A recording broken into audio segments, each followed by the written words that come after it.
es licenciado en Administración y Finanza, experto en deuda pública y exterior, asesor del Foro Argentino de la Deuda Pública Externa, Foro Regional La Plata, Berisso y Ensenada. Bueno, particularmente agradecer del Frente Nacional tu presencia.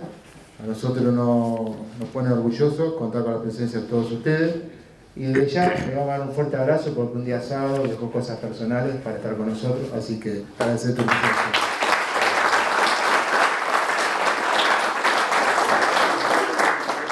Bueno, a los más remolones les pedimos que pasen a la derecha, a la mitad si pueden. Empezamos con la conferencia, gracias. Va a durar 45 minutos y ahí hacemos un break más largo y ahí terminamos con Ray. Bueno, un abrazo. Un abrazo. Gracias. Bueno, buenas tardes a todos y mi agradecimiento es recíproco, porque así como, bueno, me agradecen mi presencia acá, yo les agradezco la presencia a ustedes por el interés del tema y además por la posibilidad de difusión que le está dando el Frente Nacional a través de estas charlas. Aclárenme si no se escucha bien. Yo voy a tratar de concentrarme en los aspectos más específicamente financieros de la deuda. Alejandro fue perfectamente abarcativo sobre la estructura jurídica del endeudamiento público y en particular con las relaciones con el Fondo Monetario Internacional. Yo, en cambio, voy a centrarme en responder a una pregunta central. ¿Frente a qué problema nos encontramos cuando hablamos de deuda? Porque muchos creen que esto es un tema exclusivamente financiero y esa es la primera aclaración que hago yo.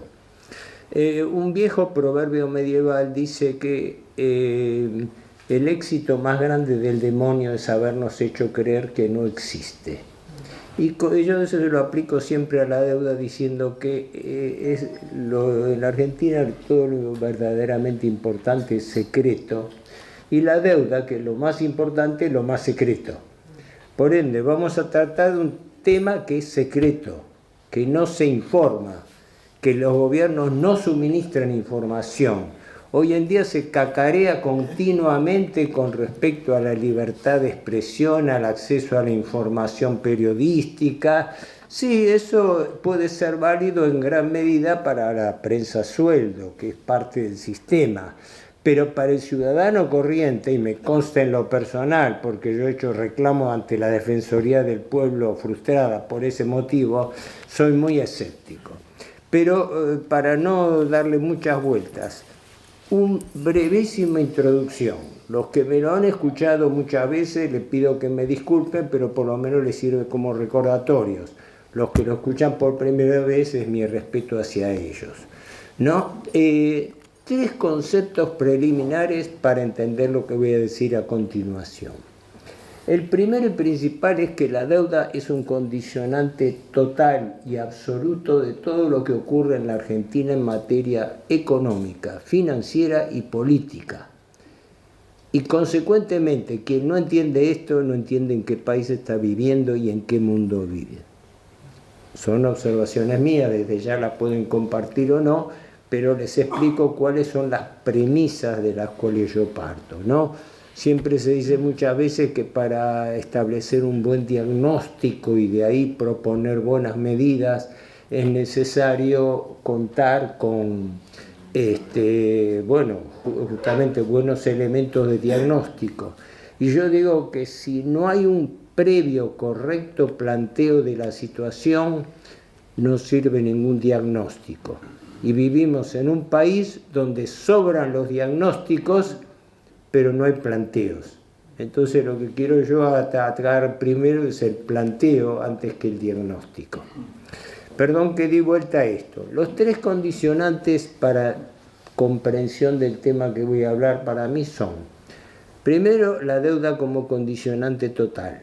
En segundo lugar, la deuda como sistema. La deuda no es un hecho aislado, no es un accidente, no es una operación, no es un ilícito, no es un negociado que se produjo una vez y ahora estamos pagando las consecuencias.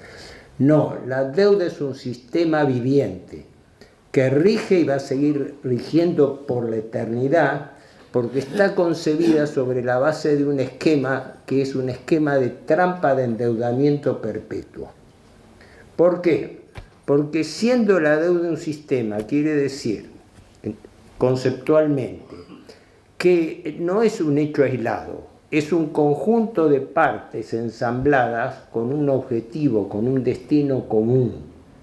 Entonces surge la tercera condición. Siendo la deuda un sistema, ¿cuál es la lógica que lo rige? Y todos, siempre repito lo mismo, perdón, por eso me disculpaba al comienzo, todos asocian la palabra y el concepto de usura a la posición dominante del acreedor sobre el deudor y consecuentemente las concesiones que el deudor en debilidad de negociación está obligado a concederle al acreedor. Pero existe, a mi juicio, una categoría superior y mucho más perversa del endeudamiento en general, el endeudamiento usurario, y en particular del endeudamiento usurario del Estado, que es que el verdadero objetivo del prestamista usurero no es que el deudor le pague la deuda, sino al revés, que no se la pueda pagar nunca.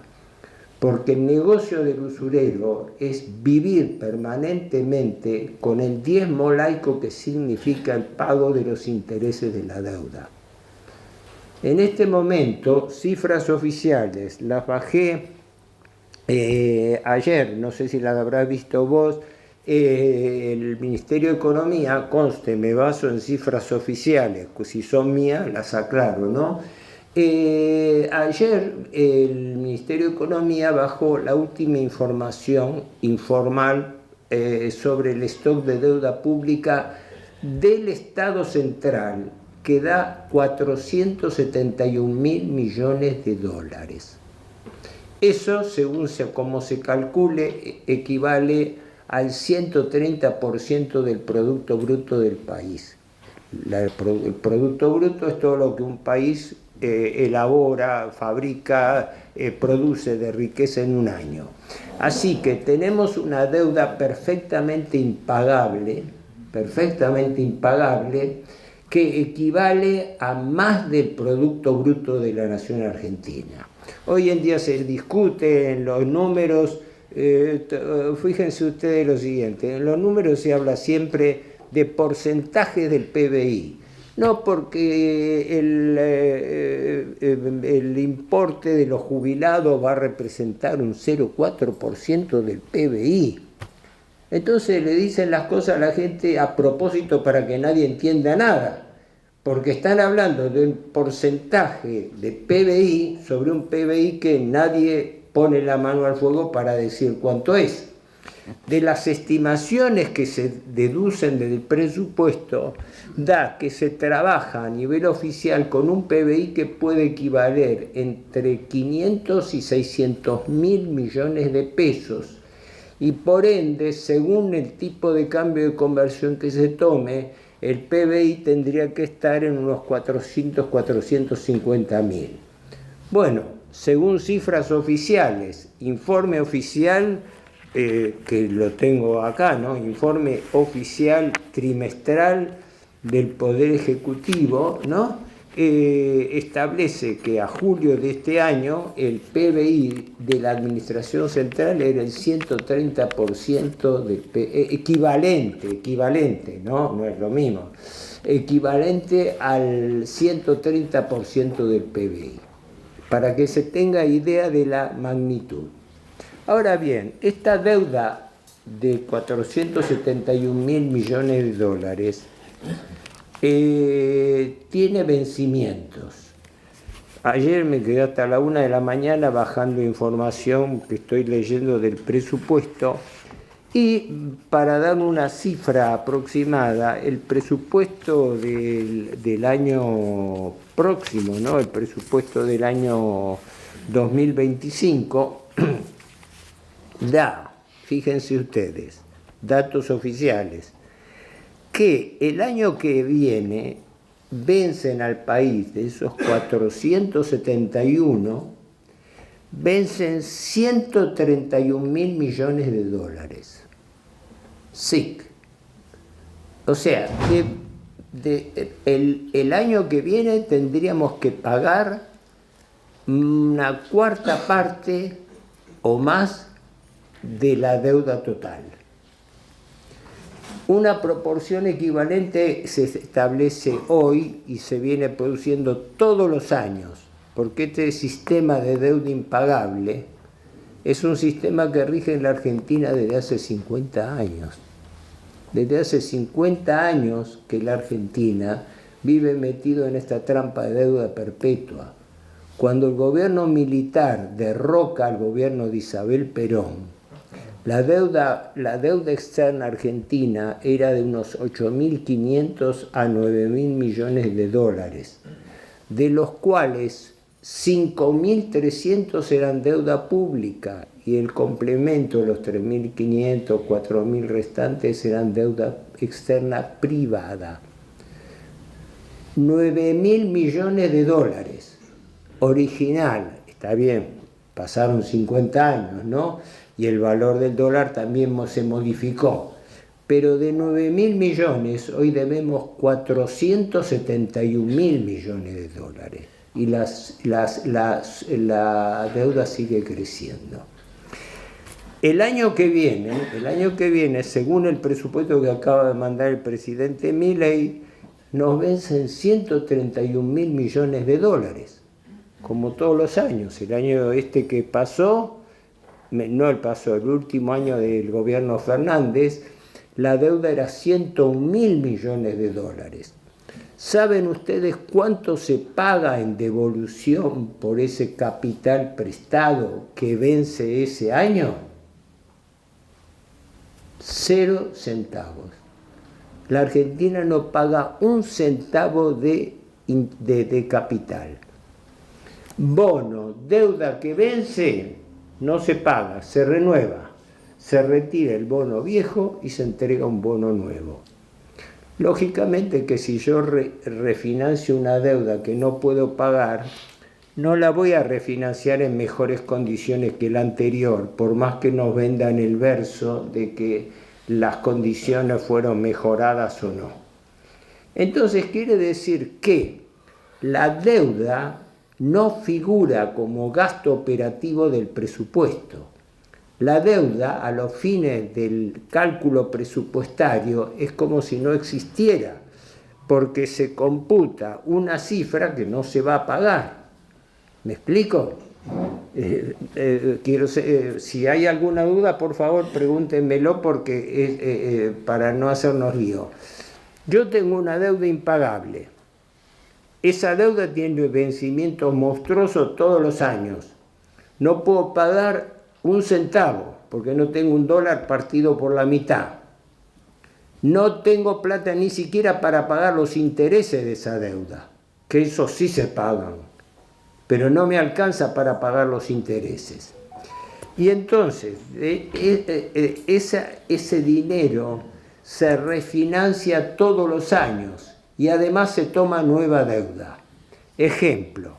Año que viene, le pido disculpas también que no pude preparar las filminas que están en el presupuesto, pero lo que importa, a mi juicio, no es que ustedes retengan los números, porque eso es cuestión de quien quiere estudiarlo, sino que retengan la lógica de los números, no dónde está la trampa, ¿no? Lo que decía Scalabrini Ortiz. Si a usted, un economista, le explica algo y no lo entiende, hágaselo repetir clarito, despacio. Y si aún así no lo entiende, porque lo están estafando. Bueno, la deuda es una estafa. No vamos a entrar acá a hablar de la estafa, de la ilegitimidad de la deuda. Esa podríamos estar hablando 3 días seguidos. Pero ¿qué ocurre? Este endeudamiento que vence no se paga. Se va a refinanciar en su totalidad. Es lo que llaman rollover. Rollover es renovación de deuda. Desde el punto de vista jurídico son novaciones de deuda. Es decir, la novación de deuda es un contrato por el cual yo vence una obligación y la refinancio con el mismo acreedor o con un tercero. Es decir, le pido plata a uno para pagarle a otro. Pero el monto de la deuda no cambia, sino que es una mera renovación de deuda. Pero además de eso se toma más deuda. El año que viene, presupuesto que acaba de ser mandado por el gobierno, vencen 131.000 millones y se van a pedir deudas por 142. Es decir, por 11.200 millones de dólares más. 11 billones de pesos de nueva deuda. Entonces, por eso me hago la primera pregunta, quizás Luis Alberto vaya a aclarar más los aspectos generales, pero de esta prelectura pido disculpas porque el presidente habló el domingo. Del presupuesto no dijo nada, se mandó un discurso para hablar de sus generalidades, de sus premisas ideológico-económicas, pero no puso ningún número de presupuesto. El día lunes yo mandé una nota al ministerio, a la Cámara de Diputados, y tuvieron la gentileza de mandarme copia del presupuesto. Porque recién al otro día salió en el Ministerio de Economía, y desde entonces estoy bajando planillas y viendo qué es lo que, dónde están las disposiciones, ¿no? Perdón que me estiro, avísenme que hay cosas para hablar. Entonces, vuelvo a esta cuenta simple, pero la repito. El año que viene, según palabra oficial, vencen 131 millones y se van a tomar 142. Quiere decir que todo lo que vence se renueva. Y además se toma deuda nueva por 11 billones de pesos, ¿no? Digo mal, 12 billones y medio que equivalen a 11.200 millones de dólares. Repito para que no se confunda. Se va a tomar, aparte de la deuda que se renueva, 12.5 billones de pesos que equivalen a 11.200 millones de dólares. Por lo cual, de un razonamiento simple, surge que en realidad no es cierto que hay un déficit cero. Porque si yo tengo déficit, pero el déficit lo compenso con endeudamiento, llego con plata prestada. El Estado, según Finanzas Públicas, tiene 3 fuentes clásicas y básicas de financiamiento. 1. La recaudación tributaria, impositiva y previsional. 2. La emisión controlada de moneda, porque la emisión controlada de moneda, a diferencia de lo que mienten a la población, no es una falla, es derecho de señoreaje del Estado que tiene para emitir la moneda que necesita el Estado para poder cumplir sus funciones. Tercera fuente de financiamiento del Estado, la deuda pública. Pero la deuda pública es un procedimiento de excepción, cuando el Estado no pueda o no convenga financiarlo de otra manera, es decir, para que no aumentar más los impuestos ni emitir demasiado dinero. En consecuencia se pide prestado. Pero la deuda, a diferencia de la tributación y de la emisión, la deuda tiene un costo. Y ese costo se llama tasa de interés. El viejo profesor Walter Beberaye Allende, a quien yo traté hasta casi su muerte, decía una vez una cosa muy simple y una verdad de perogrullo. Decía, entre emitir dinero y emitir deuda, siempre va a convenir mejor al Estado emitir dinero, porque por el dinero que se emite no se paga interés, mientras que por la deuda sí. Y entonces nos encontramos con este fenómeno, que cuando abrimos el presupuesto ignora, desde el punto de vista operativo, ignora todo pago de capital sobre este monto impresionante de endeudamiento que cae. Y en cambio solamente contabiliza como gasto el pago de intereses. Y el pago de intereses de este año es de unos 11.7 billones de pesos. Para que ustedes tengan una idea, equivale a 10.500 millones de dólares. Pero para que bajar de estos números que son estratosféricos a la realidad, lo bajo a menor nivel. Pagar, como va a pagar el Estado, 11.7 billones de pesos en un año, significa 32.000 millones de pesos por día que estamos pagando de intereses. 32.000 millones de pesos por día. Yo pongo como ejemplo muchas veces deliberadamente irritantes que construir una escuela pública totalmente equipada de nivel técnico secundario cuesta 1.300 millones de pesos. Quiere decir que con el dinero que se paga en un día de intereses se podrían construir, creo que, 9 escuelas, si no hice mal el cálculo, ¿no? ¿Dijo 30? No, 20. Más Más de 20. Esperen, perdón que yo... Sí, es cierto. Dijo 31.000 por día. Sí, 32.000 dividido 1.300, a ver si 24. Perdón, porque no quiero fallar justamente en un ejemplo que lo tomo como paradigma. 24 dijeron ahí. Bueno, si alguno tiene divida 32 por 1.300 y le da, pero me refiero a esto. Quiere decir que la clave del dinero público es su relación con la inversión pública. El dinero que se paga por intereses se paga al capital especulativo financiero, al capital que lucra con la especulación de dinero, por el arbitraje que hace entre sus operaciones bancarias y cambiarias.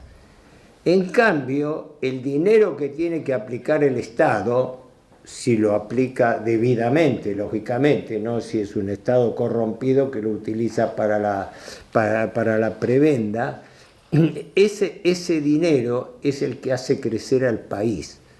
De allí la antinomia que surge entre deuda y crecimiento, porque se nos dice y se nos miente diciendo que hay que pagar la deuda para poder crecer, porque si hacemos buena letra, entonces, ¿cuál va a ser el premio de la buena letra de si pagamos deuda?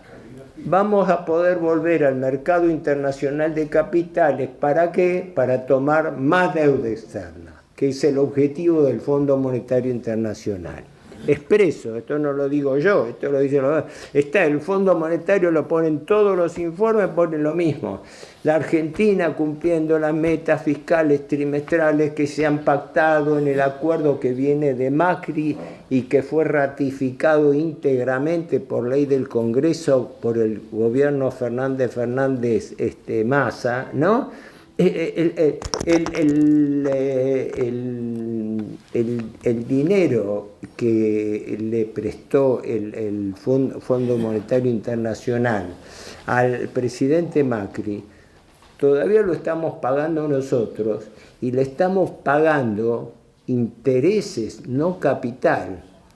Desde que lo tomó Macri hasta la fecha, se le pagaron solamente al Fondo Monetario Internacional más de 10.000 millones de dólares de intereses, no de capital. La proporción de capital es mínima. Por eso, fíjense ustedes la relación. La Argentina debe 471.000 millones de dólares. Al fondo, 41 actualmente, de los 45 que se debía. Hace ya 5 años que estamos pagando, ¿verdad? Intereses.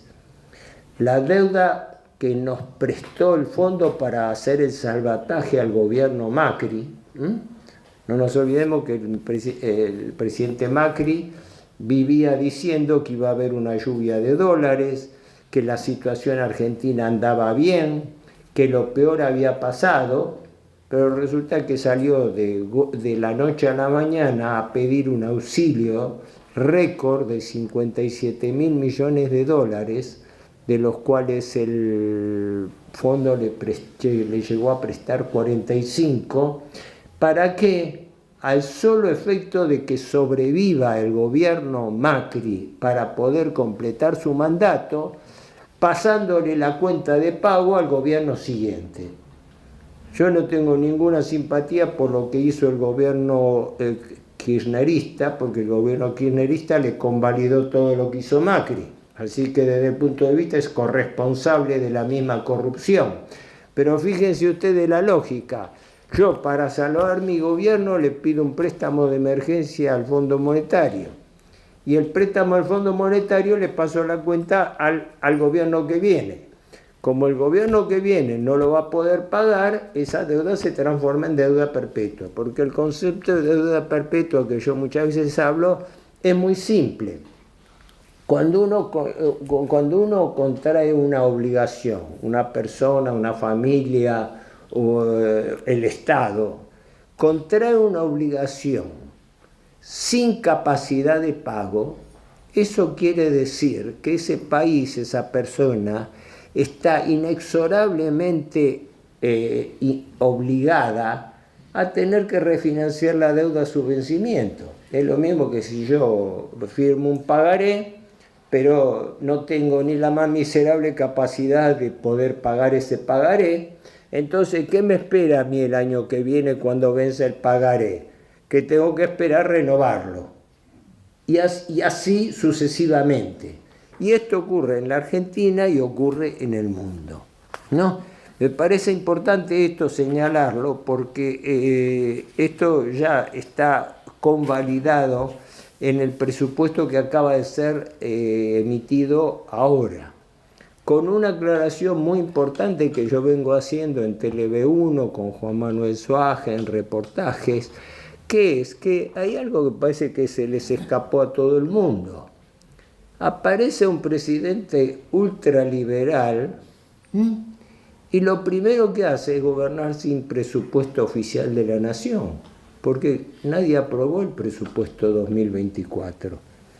El exministro Massa mandó un presupuesto 2024 con una serie de estimaciones, pero luego, por un acuerdo personal entre el candidato Massa y el candidato Milei, quedaron en que el presupuesto se iba a tratar después del 10 de diciembre, que era cuando se renovaba el Congreso. Aparentemente parecía lógico, ¿verdad? Decir, bueno, si va a cambiar el Congreso, que sea el otro Congreso el que lo apruebe. Pero el otro Congreso apareció en diciembre, y el 10 de diciembre, y no hizo nada. Estuvo sesionando con la ley de base, la ley de paquete fiscal, etcétera, etcétera, que no tocaban directamente el presupuesto inmediato, y no lo tocó. Empezó el año parlamentario en marzo, no lo tocó nunca, lo decidió el gobierno nacional por decreto. Y no conocemos las cifras. Me estoy enterando de cuáles serían las cifras del año 2024 gracias a que ahora aparecen comparados, porque si no, ¿contra qué comparamos? El presupuesto me dice cuánto varía de un ejercicio a otro el monto de las partidas presupuestarias. Pero ¿cómo hago yo para comparar cifras del 25 que se proponen contra cifras del 24 que no sé de dónde salieron, ¿no? Podríamos, no voy a entrar a dar números porque si no lo hubiera traído en filminas, ¿no? Pero nos encontramos frente a un absurdo. Nos encontramos que nos manejamos dentro de una finanza pública secreta. Y el principal componente de las finanzas públicas, la causa de la crisis argentina, es financiera, no es económica. Esto es lo que yo trato de transmitir hasta hasta el extremo. Existe una diferencia entre economía y finanzas. La gente cree que son sinónimos, pero no. Cuando hablamos de economía, hablamos de bienes, servicios, hablamos de producción, hablamos de comercialización de bienes y servicios. Cuando hablamos de finanzas, en cambio, hablamos de especulación financiera, de arbitraje entre tipos de cambio, tasa de interés, ventajas de arbitraje, monedas paralelas, criptomonedas, todas las invenciones financieras que hay en el mundo y en la Argentina. Entonces, el problema de la Argentina es un problema financiero. Hasta que la Argentina no arregle de alguna manera, por las buenas o por las malas, pero arregle su problema financiero, no hay política económica que aguante. Porque, ¿cómo se determina el valor de la inflación, el valor del dólar, el valor de insumos de arbitraje financiero? No va. Si no sabemos con qué unidades de medida estables estamos trabajando, no podemos hacer ningún plan. Y mucho menos con un gobierno que lo está diciendo por anticipado, de que justamente no piensa hacer ningún plan. La única planilla que no me quiero olvidar porque es importante es esta, es la de agosto, la bajé ayer, porque hay que estar así, hay que pelear la información oficial. Lo que les voy a leer son 3 números nada más para no marearlos, que es lo siguiente: entre 8 meses, ¿no? Entre enero y agosto de este año, ¿no? Gracias a la inflación, el gobierno aumentó sus ingresos. Esto es importante señalarlo por la hipocresía del liberalismo. Desde que yo tengo pantalones cortos y desde que fui a la facultad, y es una verdad de perogrullo, se viene diciendo con razón de que la inflación, el aumento de precios generalizado y distorsionado, actúa como un impuesto, lo cual es cierto. En materia de texto es así, nada más que en lugar de aportar yo me quitan el valor del dinero, pero en la práctica actúa como un impuesto. Resulta que después de tanto cacarear durante décadas, aparece un gobierno hiperliberal, ¿no? Anarcoliberal, donde esgrime, por así decirlo, viene con la herencia de la impugnación histórica contra el impuesto inflacionario, que durante décadas el liberalismo estuvo impugnando. ¿Y qué hace el presidente hiperliberal argentino? Lo primero que hace es usa el impuesto inflacionario. ¿Para qué? Para bajar la capacidad adquisitiva de la gente. Entonces, la regla es que los precios aumenten más que los salarios. La vieja premisa del general Perón de que los precios subían por el ascensor y los salarios por la escalera.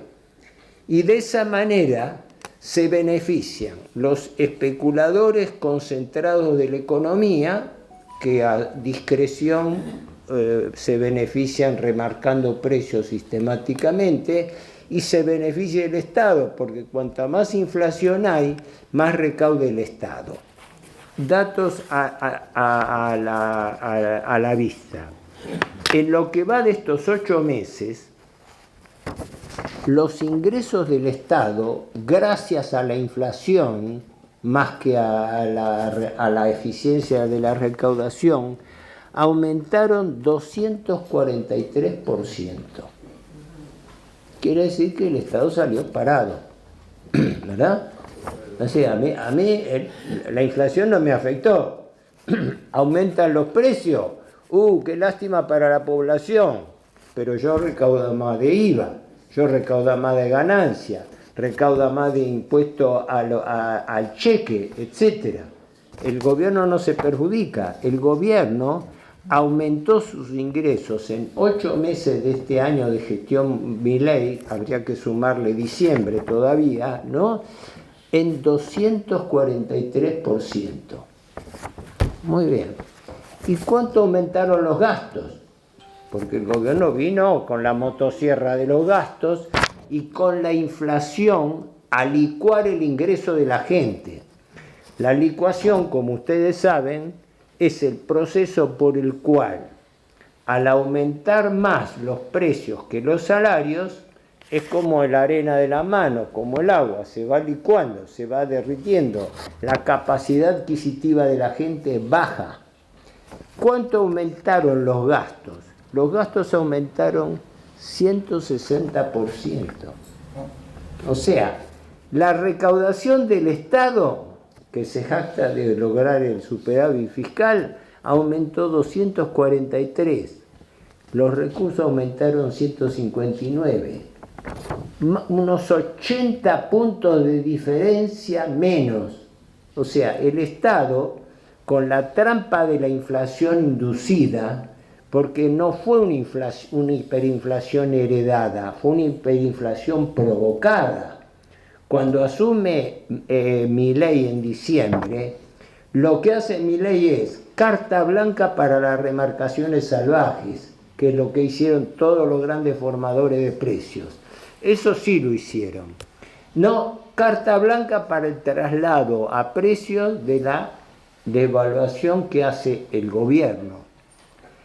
Aumento de los precios y tarifas de servicio público, etc.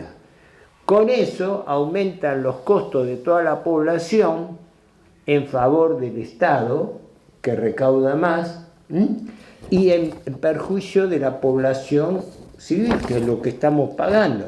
El famoso reproche que le hacen ahora. Al final resulta que la casta éramos nosotros, porque el presidente dijo enfáticamente, esto no lo va a pagar el pueblo, lo va a pagar la casta, y resulta que es una abierta mentira, lo está pagando el pueblo y la casta se está beneficiando, con un agravante político. ¿Qué es la casta para el presidente? Hasta ahora yo no pude definir qué es la casta, ¿no?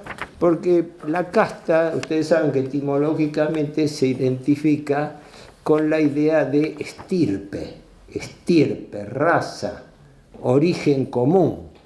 Entonces, ¿a qué casta se refiere el gobierno? Si el que beneficiario no es el pueblo, se beneficia otra casta que no es el pueblo argentino, ¿no? El presidente da a entender que la casta es política.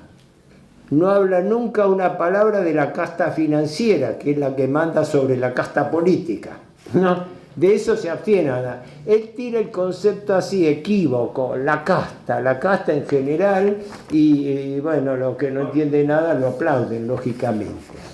Pero terminando esta planilla y no robando tiempo de Luis Alberto, dijimos que los ingresos aumentaron 243%, y gracias al impuesto inflacionario el gobierno se tragó 80 puntos de diferencia a su favor para cumplir con la exigencia del fondo de que haga superávit fiscal a rajatabla, aunque sea, como decía el presidente Avellaneda, quitándole el pan y la bebida a sus hijos para poder pagar intereses de la deuda, porque lo que se pagan son intereses, no se paga capital, y el consumo, los gastos del Estado estuvieron en 160. Gracias a eso, el gobierno obtuvo un resultado fiscal récord histórico en creo que 50 años de la historia argentina. En 8 meses el gobierno recaudó para redondearlo, es 800, bueno, 9 billones de pesos. El gobierno en 8 meses, enero, agosto, obtuvo un superávit de 9 billones de pesos. Entonces surge la pregunta, Perfecto, somos ricos. Somos ricos. Si el gobierno ganó, eso quiere decir que le sobra la plata. Entonces viene la segunda pregunta. ¿Y a qué lo dedicó? De esos 9 billones, 7 los dedicó a pagar intereses de la deuda. Ni siquiera capital, intereses. Y no los llegó a pagar todo. Una parte la tuvo que capitalizar, transformándola en nuevas deudas. Y todavía agravo algo más para que ustedes se vayan lo más deprimido posible. Pero deprimido en el buen sentido de la palabra, que quiere decir que creo que el argentino tiene que reaccionar con un cachetazo y no con un razonamiento, ¿no? Pero bueno, perdón por la digresión. Entonces tenemos el gobierno, un récord extraordinario, 9 billones, somos ricos. Un momento, ahí están los fondos buitres, fondos monetarios, etcétera. Un momento, a nosotros nos paga primero los intereses. Ah, bueno, está bien. ¿Cuánto de los intereses? De los 9 billones, 6.700, 7. Aún así me quedan 2 billones de pesos. ¿Qué voy a hacer con esos 2 billones de pesos? Ah, como tengo plata, voy a hacer lo siguiente. Lo está haciendo el gobierno, el ministro Caputo lo está gestionando.